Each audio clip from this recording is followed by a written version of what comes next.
Branding is really about niching. How can you build a brand unless you are very specific about who you want to reach? Right. And people think, oh, I will lose clients that way, or I want to attract as many. Not true. Yeah. You still will attract the other ones, and then it's up to you to decide, do I want that other one? Because once you really niche, you build your whole service model around that niche, and you may not want to branch out. So pick your niche, start building your marketing and digital activities around that niche.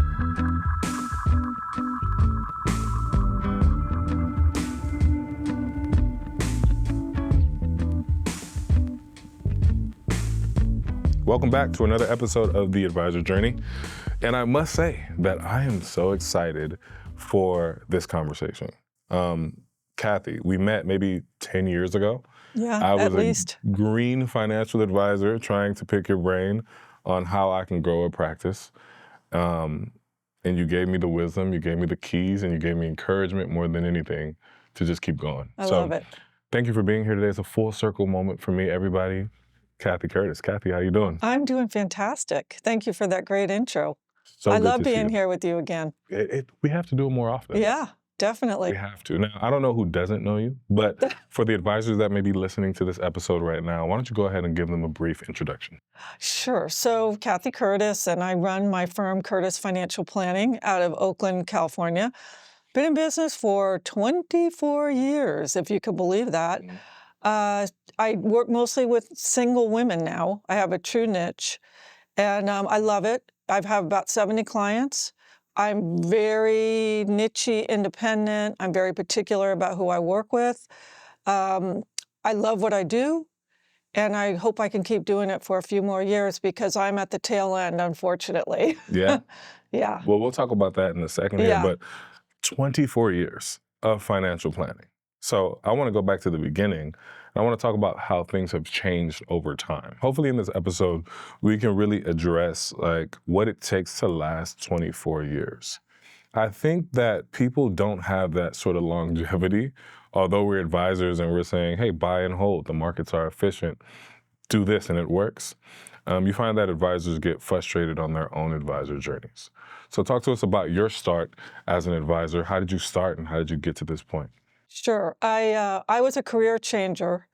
I had a long career in the packaged food industry prior to being an advisor. I was bored out of my mind at the end of that career. It was a corporate career, and I was selling food products that I was not excited about anymore. Plus, I had a ton of really bad bosses. Yeah. So I said, okay, enough. My passion on the side was stock market, investing, in personal finance. Absolutely was fascinated by it. I started investing when I was really young. I love reading about companies and why they were successful, all that. So I thought, why can't I do what I'm passionate about for work and make money at it? So I started investigating the industry, interviewed with Morgan Stanley, Merrill Lynch, said, no way am I doing that. Give 100 names and start cold calling. Nope.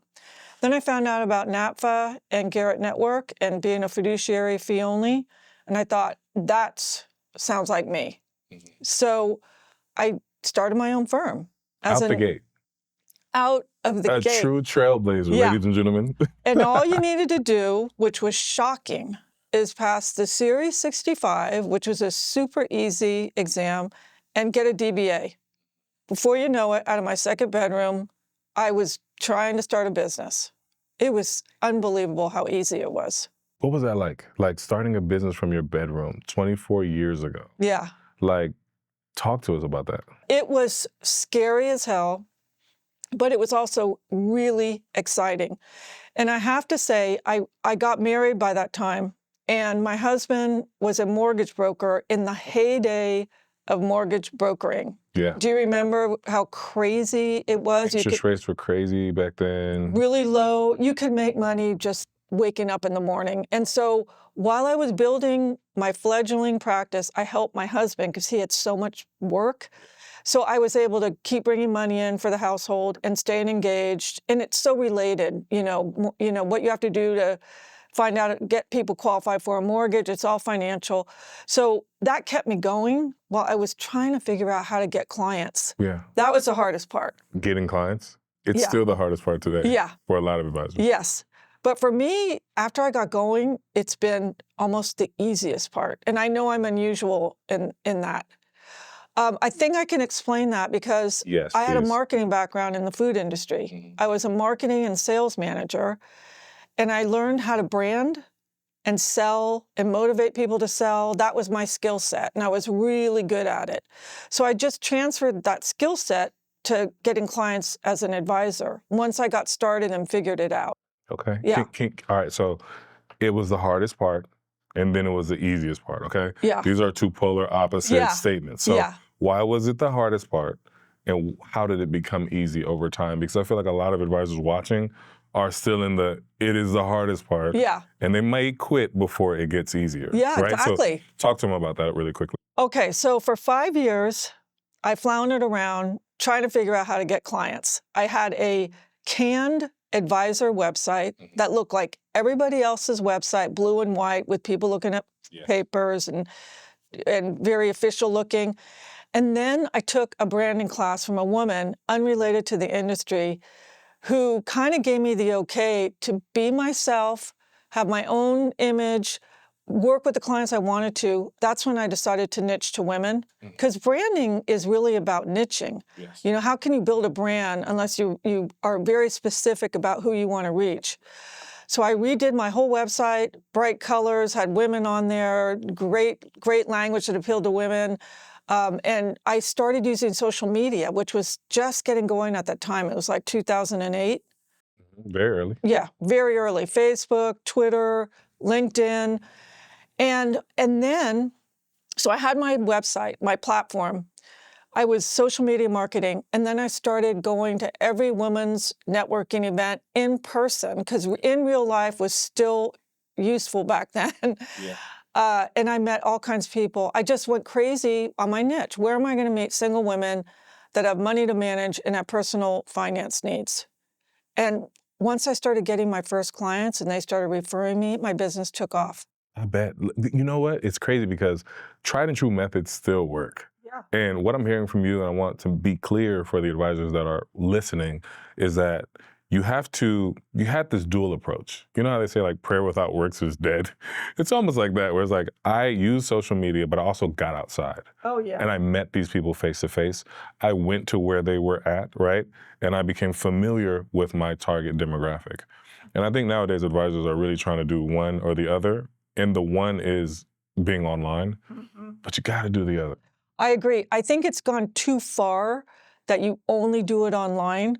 You know, there's all these marketing companies that will help you with your digital marketing, your digital footprint, but how are they going to help you when you go out in real life and meet people? I really do think you need to do both. Yeah. I think the online has gotten very saturated, for one, so you need to add something else. Some advisors like seminars. I could not do that. Why not? I think they work, though, Yeah. because you're actually getting out into the public and you're meeting people. For me, I like a more organic approach where you go out to things that you're likely to have a good conversation with somebody that you would like to work with. Yeah. And I still think that is a good way to get clients. I It really almost do. feels like advisors are losing the skill of talking to people. Like, Yeah. you know this is your job, right? Like, you have to advise, which Yeah. means you have to interact. And online interactions often don't translate into in-person interactions. And some people lose clients in that process. Yeah. I mean, if you listen to, I've been interviewed before about this, and I'd go on and on about how great it is that you could get clients online and save so much time. I don't have to go out anymore. I mean, I did start saying that because the clients started coming through my website with the good digital marketing. But that was early on, before a lot of people were using those avenues. I think now you need to do more. I hate to say that. Advisors may not want to hear that, but I think you need to do more. You need to do more. Yeah. All right, let's talk about that. You said your business started going crazy. You're outside, you're shaking hands, kissing babies, having coffee, right? And you're doing digital marketing. Yeah. Before we kind of talk about like what that meant for your business, how does an advisor even, like today, what would you recommend more? Like what is more for the advisor to get the same results that you had maybe 10, 15 years ago? Okay, Table Stakes is a really good website. Okay. Have a niche. I really think you do. You need to know who you're talking to. I don't care if it's retirees or doctors or dentists or single women or whatever it is. It's so much easier to know how to do campaigns and what associations to go to, what meetings to go to if you have a niche. And people think, oh, I will lose clients that way, or I want to attract as many. Not true. Yeah. You still will attract the other ones, and then it's up to you to decide, do I want that other one? Because once you really niche, you build your whole service model around that niche, and you may not want to branch out. But to my point is, it's scary at first, but it works. So pick your niche, start building your marketing and your outside and digital activities around that niche. And it'll start happening for you if you're consistent. You need to be consistent. There's You said 5 years. Yeah, 5 years. Okay, so 5 years. It always takes, and you ask any advisor, Right. and they'd be lying if they said their business took off before that, I'll bet. Unless, maybe now, because of all the plug and play, you can plug and play into XYPN or what, it's easier to ramp up. When I started, we didn't have any of that. It was you built your own tech stack from whatever was out there. You cobbled it together and hope it worked, and then at the same time, you had to be doing all the marketing. Yeah. It wasn't easy, but it's easier now. Okay, so in that 5 years, what were you doing? Because it seems like you got the digital sort of in-person interaction together after 5 years, but I bet you that somebody today is where you were 5 years ago. Yeah. So resonate with them really quickly, because they Okay. might say like, hey, I'm doing that same thing that she was doing in that 5 year span. So what were some of those wrong things that you felt like you were doing during that 5 years until it clicked? Like, I need to niche down and create my entire practice with this group in mind. Well, let's put it this way. If you're going 5 years and you're not getting any clients, you need to do something different. Right. I was trying to follow what everybody else did, and it was mainly a male approach and the look and feel on my website and who I was trying to attract anybody that could walk in the door. Yeah. That's what I was doing. You're generalist. Yeah, total generalist. And that did not work for me at all. I did luck out, and I got my first client from an in-person networking event. It was at a lunch at a great restaurant in Hayes Valley in San Francisco. Sat across from her. She's an older woman. And she at first didn't hire me. She wanted a referral because I was new. I can't work with you, you're too new. I referred her to NAFA. She hired some guy. He told her she was doing it all wrong. She came back around and hired me. She's still with me. Nice. 24 years later. And she started referring clients to me. Super referral. So yeah, so that, that's why the in-person sometimes is a really good idea. So that was within that first 5 years. That gave me hope. You have to have hope. Right. You've got to get some lucky breaks in that first years of the business, or it's so easy to bail. But you got to work it. I wasn't sitting in my office. I was going out to lunch, and I was out there putting my face out there talking about what I did. Somehow the media discovered my website and my niche process, and I started getting invited to talk about it, like at conferences, like the Schwab conference.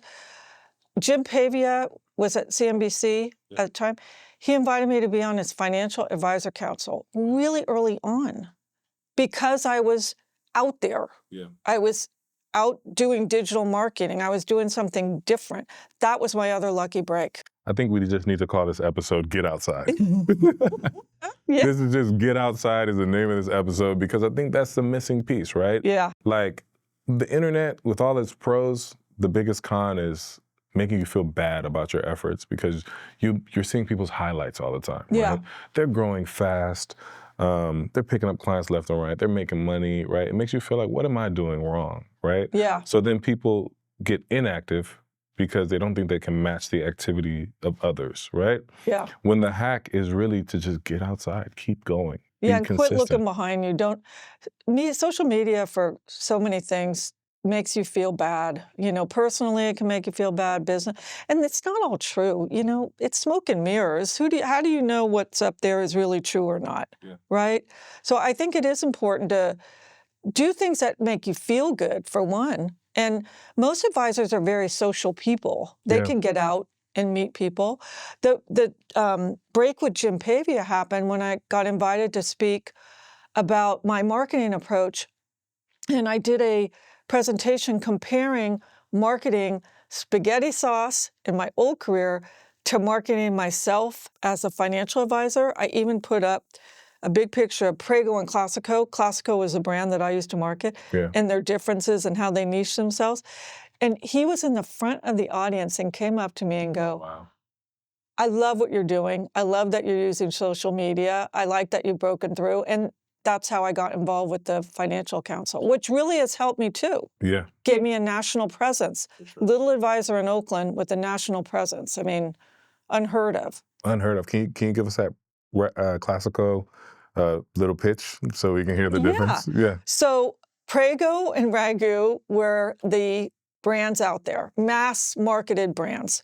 They weren't that great of quality. I mean, everyone loved them. Okay, I know how they were made. Not that great of quality, kind of bland flavoring.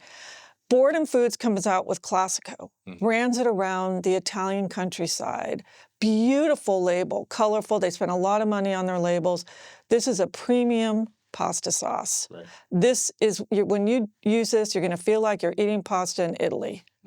It took off like you can't believe. Their most successful rollout ever. I rolled it out in Northern California, so I know. Every single grocery store took it on. That taught me a lot about branding. Yeah. You know, picking a niche and branding to it made that a very successful campaign. I think about that all the time in my own personal marketing. Yeah. What differentiates you from the other product or people? That's what you have to think about. Because everybody's unique in their own way. Yeah, I think that poses the question of how much of yourself are you showing through your website or just as an advisor? Because I think this whole thing is finding people that connect with you. Yeah. And if you're not being yourself, you're going to attract the wrong people. Right. Because they think you're something that you're not. That makes your job miserable, right? Well, yeah, like I could be, a lot of advisors market to the retiree niche, which all power to them, I understand why. Right. I would rather work with people that are working and bringing in income and building businesses and things like that. So you have to think about who you really enjoy working with too when you're building your niche and your brand. Who do you want to work with? To me, this work can be so much fun, or it can be so grueling. Yeah. And so you really have to know yourself to know the things that light you up and the kind of people that light you up. I'll give you an example. I say I work with single women primarily. I find it extremely challenging to have meetings with a couple. You're really working with two entirely different people with different money personalities, different wants and needs. It's extra work to me. One-on-one, to me, it's easier. So I've tried to build my practice about ease. Right. So that I'm in it, I wanted to be in it for the long run. I didn't want to drop out, burn out. Yeah. And it's easy. I know the dropout rate's really high. So you have to build the kind of practice that suits you personally. So you really got to get to know yourself before you do this. Or if you don't feel good about it, step back and go, what don't I like about what I'm doing and why? Yeah. And you can always go a different path. Right. Let's talk about that, your ideal practice. It seems like you knew pretty early. When did you know that? And if you can explain what the ideal practice is, seems like ease and efficiency was a part of that kind of equation. But spell it out for us. Was it a specific asset number, client number? I was thinking about this before this interview, and I realized I was never motivated by money. Like, I want to make this certain amount of money by this certain amount of time. I was motivated by having a career that I loved, and I realized what I needed. I needed to be proud of it. Yep. And I'm really proud of being a financial advisor. I was not proud of selling spaghetti sauce and peanut butter. Yeah. You know, I am really proud of what I do. I help people. I wanted to be challenged every day intellectually. And any advisor knows you're learning so much every day, and it's so much fun. I mean, you got to keep up on the world. You got to keep up on tax. You got to keep up on economic. I love that so much. So I need challenge.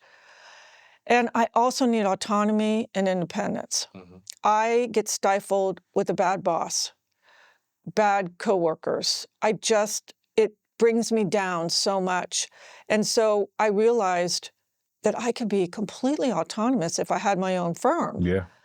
Boom. All you needed was a DBA and a 65. Yeah, right. And a CFP. I think CFP, but really to get started, that's all you needed.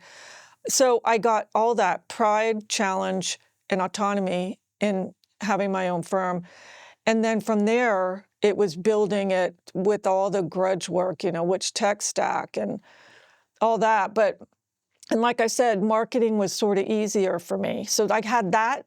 That was okay with me. For me, the challenge was more building the business, the tech stack, and having it all integrate together, especially in the early years. But if you have a foundation of what you want out of it, and it's not necessarily dollars or head count, that'll come later. Yeah. That'll come later. And then you'll figure out how big do I want to get. How do you encourage some of like younger advisors? I mean, we had a conversation early, and I ran my practice for 9 years, right? So great run, great exit, right? But I just feel like people don't have that foresight to like think that way, Think long term. Think long term, Yeah. right? Think about like sort of the foundation of what makes for a good life, Yeah. what makes for a good practice. Because when you're playing tenured games, right, decade games, your whole thought process is different, and you don't get shaken up by sort of the things that are happening in between.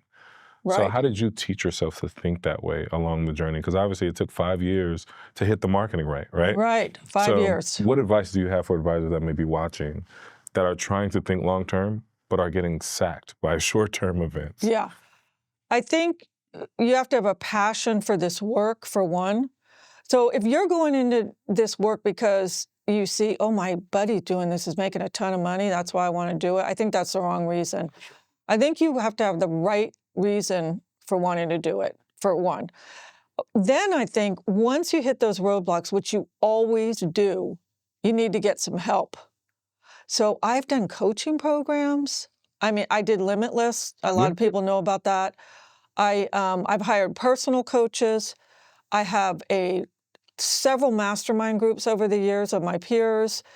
I think you can't just wallow in this isn't working on your own. You need to go out and seek help. Yeah. That really, really, don't think you have to do it by yourself, even if you want to stay solo like me. I mean, I'm completely solo with some outsourced help. Nice. So I've got a very unique business model.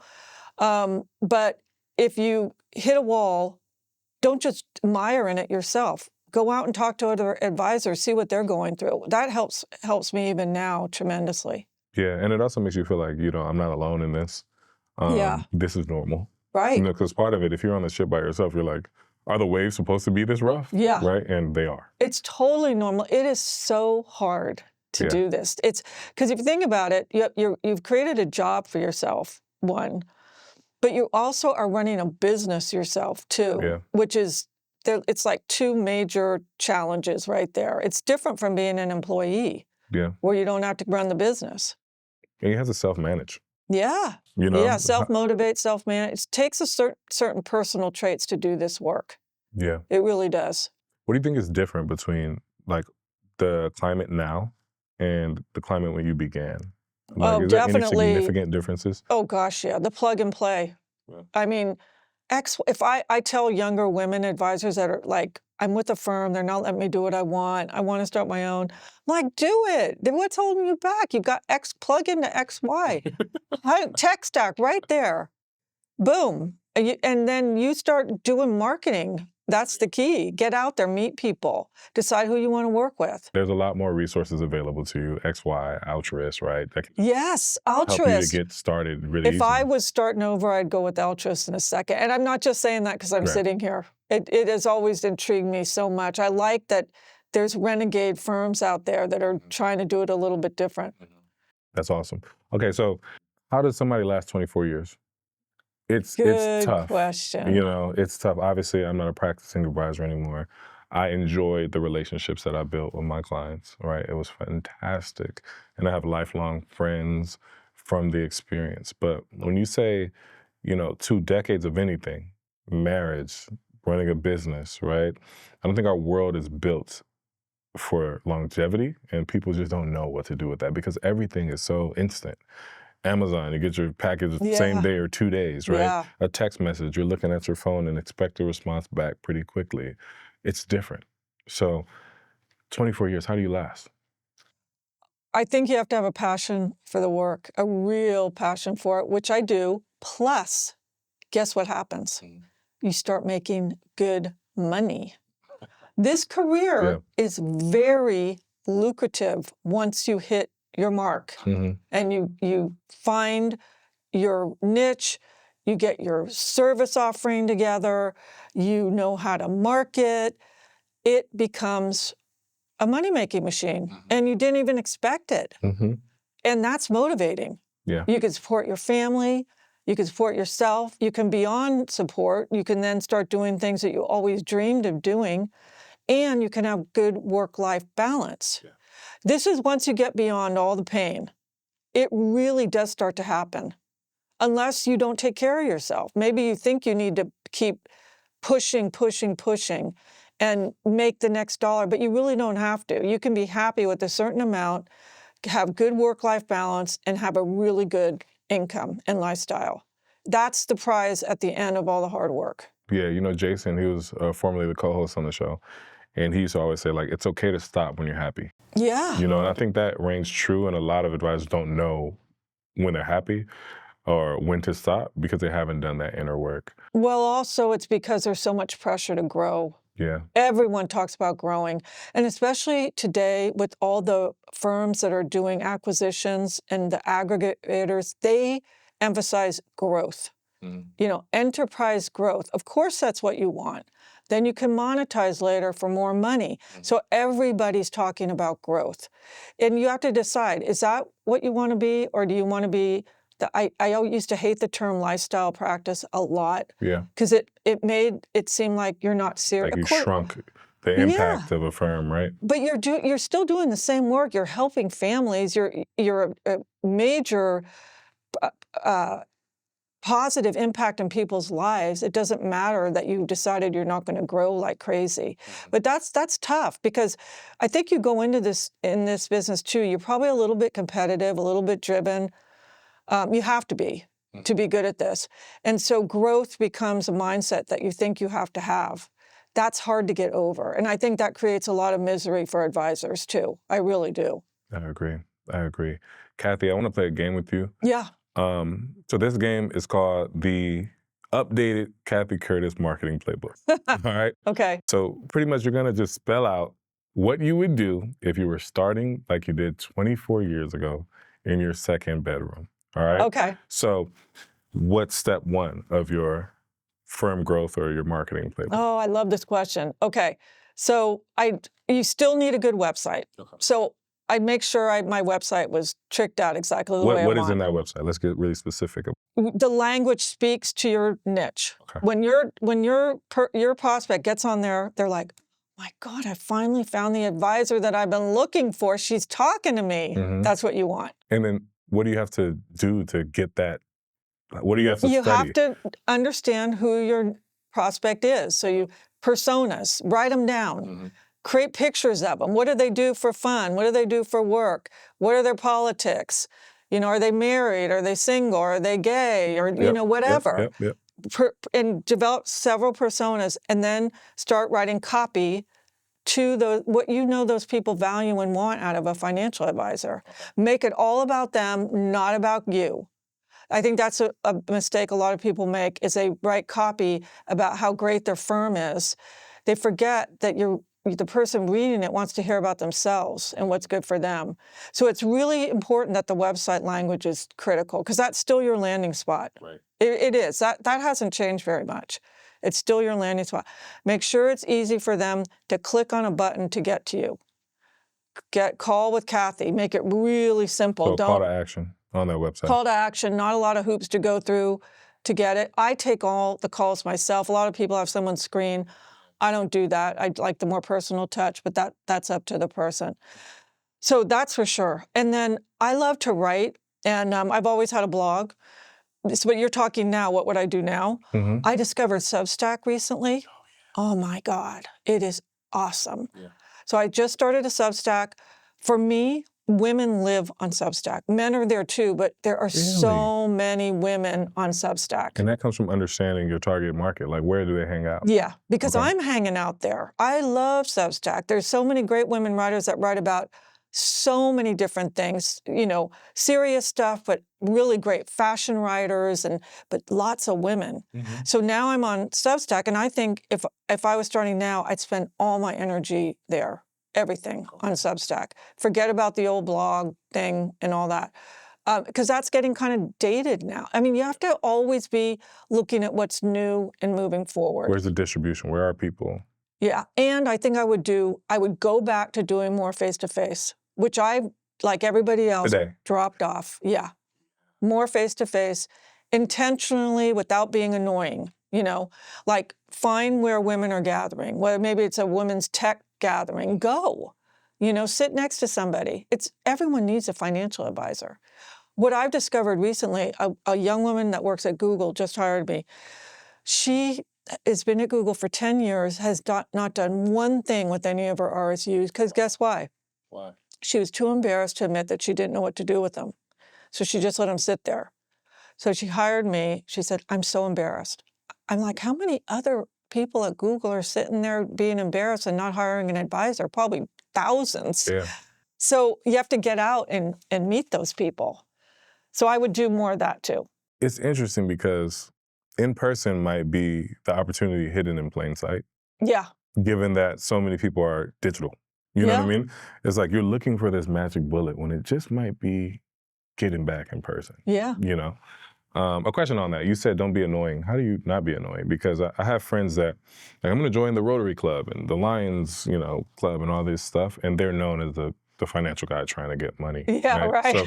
So what is that balance to be there, provide value without being stay away from gym? I mean, yeah, I remember I tried Rotary and there's so many advisors there. Oh God. I would pick places that advisors don't necessarily go, like social groups. Go outside the box. It's always better to go outside the box. Because you can meet people anywhere. And then just in casual conversation, I mean, usually you ask them what they do, and then even if they don't ask you, you could say what you do, and have a better pitch than I'm a financial advisor, because that'll turn off so many people. Say, I help women do better with their money. I help women feel good about their money. Something that they'll go, oh, really? How do you do that? Right. Not, I'm a financial advisor, which I find myself doing that, and then I kick myself. Why did I say that? Yeah. Because that's a turnoff. It's icky, right? Yeah. When you say I'm a financial advisor. Yeah, because then they're like, oh, no, she's going to try and sell me something, or she's going to want, don't use financial advisor. It's sad to say. Yeah. Or wealth manager. Yuck, even worse. All right. Where are you hanging out now? You said you stopped doing it. I guess that's the one task for you and for me, because I run businesses as well. Where are you gonna go? Where are you gonna hang out? Okay, so I have a couple ideas. So I belong to some wine clubs up in Sonoma Valley, even though I know wine's sort of taboo now, because Surgeon General says no alcohol is good for you, and I know consumption's going down, but anyway, I still belong to some great wine clubs, and they have parties. This is just one example. I go to the parties, and guess what? There's all these people that love good food and wine, just like me. And if you belong to a club that is good, expensive wine, it's possibly the kind of people that might need a financial advisor. And you chit-chat, you're drinking wine. That's one really good example of find things you like to do, where you like to go, and then act natural, and don't stick with just your friends you came with. See, that's the hard part. It's easy to just go to things and then stay with your spouse or your friends. You got to branch out a little. That's where the work starts, Sit next to people, walk around, strike up a conversation. The old skill, remember we used to do that? Yeah. The old skills. Such a long time ago we used to do that, right? 2019. No, that's great advice. I think advisors need to relearn how to act natural. Especially with this climate and just the recent past that we've had. But everything that you said is so true. Times have changed, but the fundamentals are the same, right? It's still about human interaction. Right. It's still about making yourself searchable and being an expert for a certain person's problems. If you can do those three things, you have a great opportunity to build a good practice that you can enjoy and hopefully that you can do for a very, very long time, like Cathy Curtis. So I appreciate you joining me for this conversation. Where can people find you if they want to catch up with your blog? Where's the Substack? Oh, Substack is called Of Independent Means, which is the same name as my blog. And curtisfinancialplanning.com is my website. Cathy at curtisfinancialplanning.com is my email. Okay. I have one more ask before we wrap up. We can't let it go 10 years. Yeah. All right. For sure. I'm just up the road, so we'll have to make sure that we grab coffee. Definitely. I'll hold you to it. Awesome. Well, thank you for joining us for this episode of The Advisor Journey.